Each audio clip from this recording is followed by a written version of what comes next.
Hi, my name is Emily. I'm 28 years old, and this is the story of how my husband's family mocked me for years, and how, years later, they came to my doorstep begging for forgiveness. Before I start, if you enjoy real life stories with shocking twists and unexpected endings, please like this video and subscribe to our channel. I promise you won't want to miss a single detail. I met Jason at a small coffee shop in Brooklyn. He was charming, funny, and the kind of man who made you feel like you had known him forever. We had an instant connection. It felt like fate.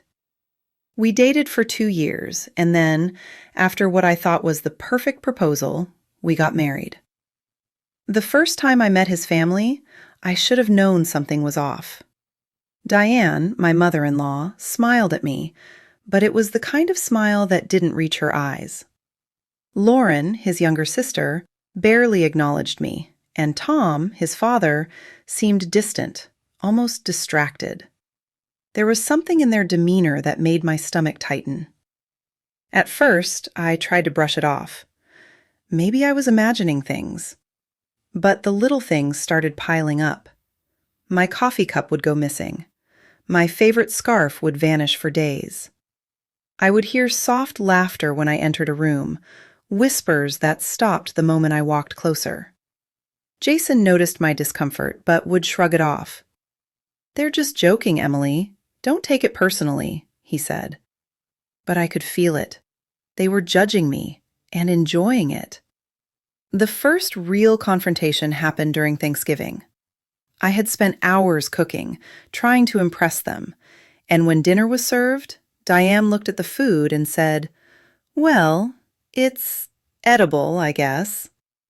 Lauren smirked, and Tom just shook his head, muttering under his breath. Jason tried to defend me, but I saw the amusement in his eyes, and it hurt worse than anything they could have said. I started noticing patterns. Whenever I had an opinion, it was dismissed. Whenever I spoke up, they would laugh quietly among themselves. Even Jason sometimes joined in, though I think he didn't realize it. At night, I would sit alone in our apartment, writing down everything in a journal, trying to make sense of it. Months passed, and the subtle mockery turned into outright humiliation. At a family barbecue, Diane loudly compared me to her old college roommate, saying I lacked sophistication. Lauren whispered jokes at the table about my cooking skills. And Tom, well, he just stared at me with a faint smirk, like he was enjoying the show.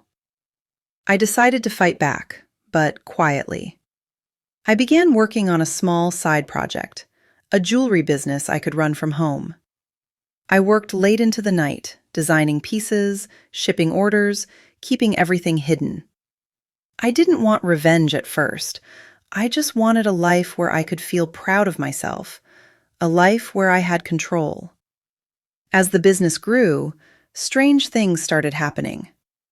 Packages would arrive opened, notes hidden in my mailbox, mysterious phone calls with no one on the line.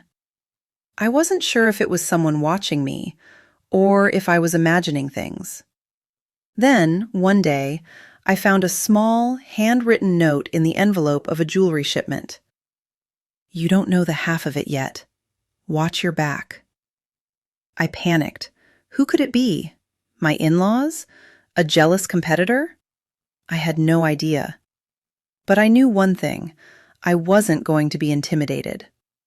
One evening, I received a strange letter at my apartment from a law office in New Jersey. It was addressed to Jason, but marked urgent.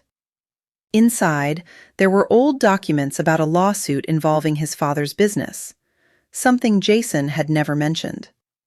It seemed Diane and Tom had hidden details about their family wealth and legal issues for years, and somehow Jason was caught in the middle. The question haunted me.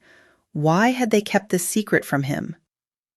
I started noticing Lauren following me on social media. She would like my posts within seconds of me posting them, but then disappear. One day, A friend of hers accidentally sent me a screenshot of a group chat where Lauren wrote, "She thinks she's better than us now. We'll see how long she lasts." My blood ran cold. It wasn't just teasing anymore. It was a plan. One night, a woman knocked on my door. She looked terrified and whispered, "Don't trust them. You need to know the truth about your husband's family." Before I could ask who she was, she vanished into the dark street. I tried to tell Jason, but he laughed it off. I knew I was being drawn into something bigger than family drama. During a rare argument with Diane, I overheard her telling Tom on the phone, "If Emily ever finds out about the old account, everything falls apart." My heart skipped a beat. What account? What did they not want me to know? For months I tried to piece it together, but every time I got close, they acted oblivious or distracted. Years passed, the mockery never stopped, but I quietly built my jewelry business.